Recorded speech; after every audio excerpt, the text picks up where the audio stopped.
The Galactic Council's chamber floated in the lightless gulf between galaxies, its polished obsidian hull reflecting the pale glow of a dying quasar.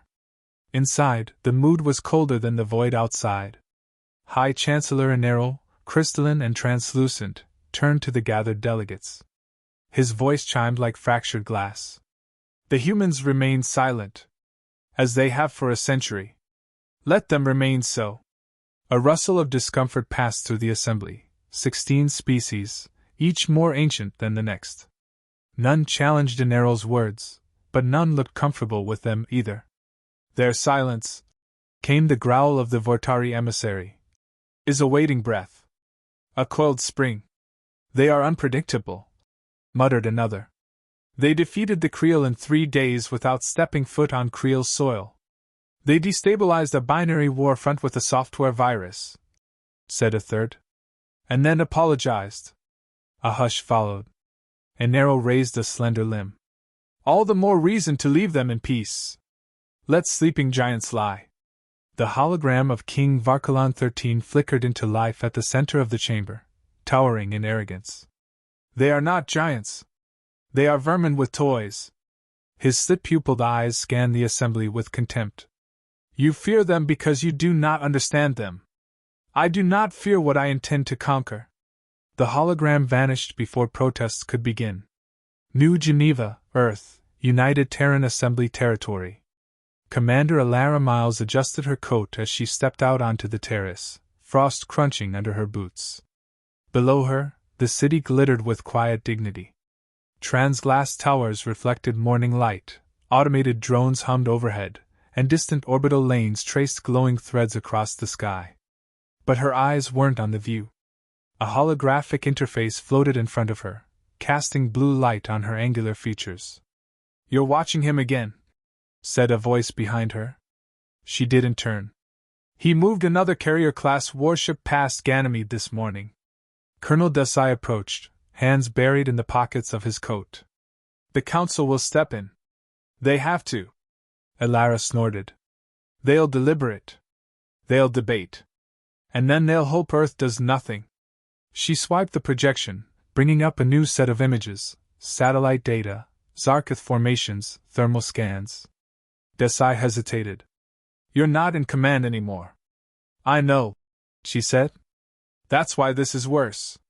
There was a pause heavy with shared history. You think he'll strike?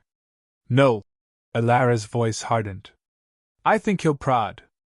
I think he'll push until he finds a boundary we're too proud to cross. Desai glanced at the icy horizon. And if he crosses it? She looked at him then, eyes cold as the peaks behind them. Then he'll learn why we're feared. The Arun, throne world of the Zarkith Empire.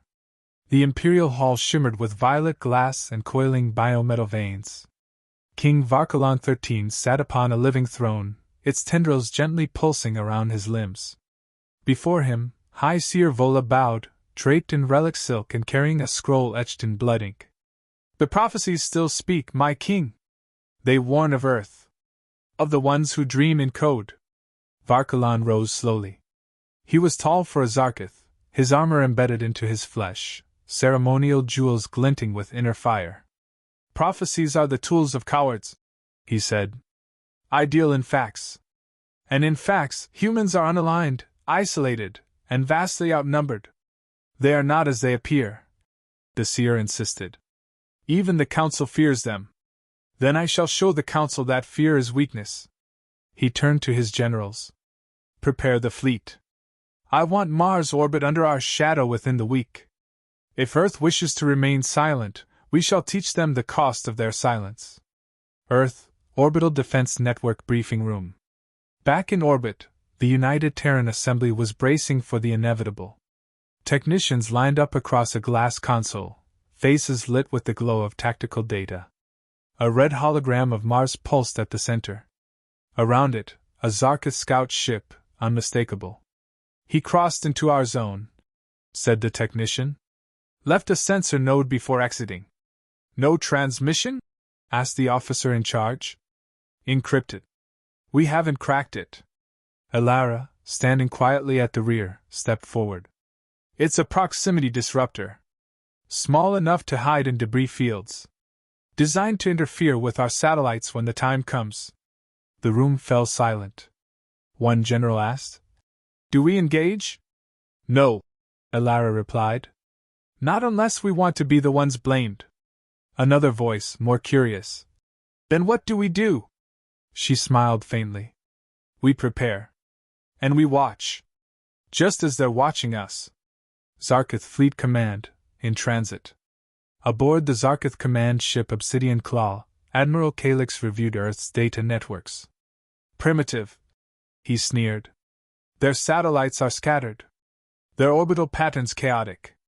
"Deliberately so," replied a younger officer. "Designed to seem random, until you act." Calix waved a clawed hand. "The king will have his victory. Earth will not resist. They fear war." Midnight, Elara's apartment, Earth. In her apartment high above New Geneva, Elara stood in the dark, staring at the stars. "They won't stop," she whispered. "They think restraint is weakness." A soft beep. Her AI assistant Loki 9 activated. "Incoming transmission. Encrypted, military grade." She opened it. Desai's voice, low and grim. "Council's decided to stay out of it. It's up to us now." Elara closed her eyes. "Then we'll do what humans do best. We'll adapt." She turned, stepped into the war room, and sealed the doors. Behind her, the city slept, unaware that once again, the Watchers had come. The Martian relay towers died without sound. One by one, signal nodes went dark across Mars' orbit. Silent blackouts, no explosions. The stations didn't fail, they went blind. Inside the Earth Defense Corps, operators scrambled as error streams cascaded down their screens. "Relay 9 is offline. And 11, now 12. It's spreading. No kinetic impact. No thermal spike. Something else." Commander Elara Miles leaned over the central console, brow furrowed, fingers drumming against her datapad. "Run electromagnetic diagnostics. Cross-check with solar interference records. And bring up the feed from Orbital Telescope 7. Seconds later, grainy footage emerged, a faint shimmer, a distortion barely visible. Moving in arcs across the outer edge of Mars' orbit. "That's not interference," she muttered. "That's cloaked deployment." Colonel Desai stood beside her. "Zarkith?" "Without question. But they didn't fire." "No," she said. "They were careful. They let their machines do the talking." The silence after her words was electric. Vierun, Command Spire. Admiral Calix stood before a wall of glass that overlooked the Zarkith fleet in orbit. "The Martian net has collapsed." "As predicted." King Varkalan paced nearby, armored talons clicking softly against the reflective obsidian floor. "Any human response?" "None, my king. Their satellites are blind. Their defense net exposed. Yet, they remain silent." The king chuckled. "Fear. It forces the proud to cower. See? They are already submitting." Calix shifted uncomfortably. "The council may react differently." Varkalan dismissed it with a wave. "The council debates. I act." Earth, Geneva Strategic Hub. Still no response from Mars outposts. "No reboots possible." "It's not damage," Elara said, pointing to the code logs. "It's a signal jammer. Embedded in Zarkith nanobot clusters. The jammers are rewriting the relay firmware, non-destructively. They want us to overreact." "Exactly." She turned to her AI, Loki 9. "Can we hijack the jammers?" "Affirmative. Their calm protocols are layered but primitive. I will require 10 minutes and control of Node Echo 12. Elara nodded. "Do it. Quietly. Make them think we haven't noticed." Desai leaned closer. "What's the plan?" "Let them win the opening move," she said. "Then take their game board." 10 minutes later, Martian orbit. Zarkith technicians aboard a cruiser observed their devices working perfectly, until one blinked red. Then another. And another. Suddenly, instead of jamming human relays, The devices began emitting false signals back to the Zarkith fleet, projecting ghost fleets, phantom weapons, and shifting orbital trajectories. Zarkith's ships started reacting to non-existent threats. One cruiser veered sharply and collided with a supply frigate. Panic rippled across their command network. Council Assembly, Emergency Transmission. Human Ambassador Idris Khan stood alone at the center of the chamber. Behind him, footage from Martian orbit played, Zarkith cloaked drones deploying, Earth systems failing, followed by cascading chaos in Zarkith fleet formations. "We have not fired. We have not violated the accord." He paused. "But we have been attacked," councilors whispered, murmurs rising like a tide. One of the Shethar delegates stood. "You claim this is not retaliation?" "Correct. The Earth Defense Network has merely re-established itself using passive countermeasures." Enero, the High Chancellor, stared through translucent eyelids. "This borders the edge of war, Khan." "No. This is restraint. And a warning." Zarkith Throne World, Command Collapse. King Varkalan smashed his gauntlet fist into a tactical projection, shattering the holographic frame. "What is this? Ghost ships? Automated mines? They're toying with us." Calyx bowed, nervous. "We underestimated their counter-infiltration systems. They've turned our jammers against us. They still haven't fired." The seer's voice echoed from the shadows. "But your pride is bleeding." "Enough!" the king roared. "Blockade Earth. Bring the fleet to full readiness. They think they've won by standing still? Let's see how long they last without stars above them." Earth Orbit, Psychological Response Protocol. Elara walked into the black chamber beneath Geneva's tactical vault, the psychological engagement room. She stood before a console and input the final code. Across space, deep-frequency messages piggybacked onto Zarkith channels. The first was a sound file, a recording of Earth battle hymns. Rhythmic. Cold. Designed to agitate. The second, a loop of footage from the Tau Ceti incident, one human vessel vaporizing an enemy moon base in 12 seconds. The third, a false broadcast appearing to show Earth deploying dozens of orbital killsats. All lies. All believable. Zarkith Border Command. Subcommanders sat frozen, eyes flickering as human psychological files hit their neural relays. "These aren't war calls," one muttered. "They're death chants." "Is this real?" another asked, pointing at the Tau Ceti footage. "I don't know." Some began powering down weapons, afraid of what would provoke the unknown further. Back in orbit, Earth's satellites remained still, inert sentries that watched, judged, and did not yet act. Council Chamber. Final warning. The Council gathered again. Tensions now edged toward collapse. Ambassador Khan faced them one last time. "We do not seek war. But we will not suffer provocation in silence." High Chancellor Enero nodded slowly. "Then let Earth remain silent. But we will not intervene should the Zarkith cross the final line." "Understood," Khan said. "But do not say you weren't warned." New Geneva, quiet before the collapse. Elara stood once more on the terrace as dusk fell. The stars above seemed more distant now. Desai approached. "The Council won't stop him. I never expected them to," she said. "They're not built for action." "Then what happens next?" She turned to him, eyes steady. "Now we show the galaxy what action looks like." Zarkith Command, the order is given. Varkalan paced before his generals. "Enough of games. Enough of shadows. Bring the fleet to Earth's orbit. We squeeze their sky until they choke on silence. And if they strike?" He smiled, cruel and certain. "Then we prove the myth wrong." They came at dawn. The Zarkith fleet unfolded in Earth's upper orbit like a steel tide, silent, massive, relentless. Dozens of warships arrayed in perfect formation, their hulls gleaming with refracted solar light, weapons powered but not yet engaged.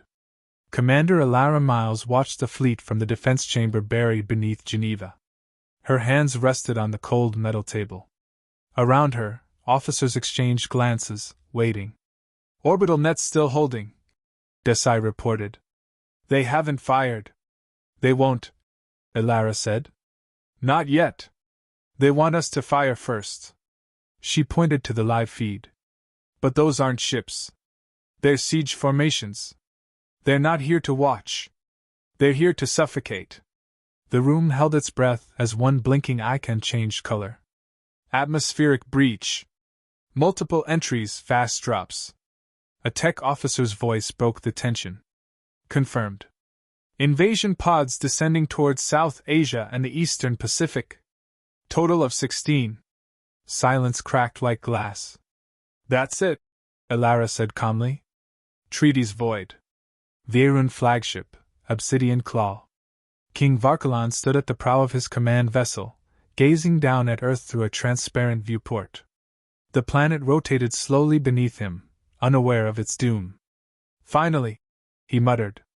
They speak only through silence. Let's see what their screams sound like. His aide bowed. The pods are en route. No retaliation so far. They won't dare. They can't afford another Tau Ceti. Earth orbit, Leviathan activation. In the black near space above the Pacific, the AI defense fortress Leviathan came online. It did not wake like a machine. It woke like a predator. Buried deep in orbital shadow, it unfolded without thrusters, surfaces shifting, expanding with magnetogravimetric pulses.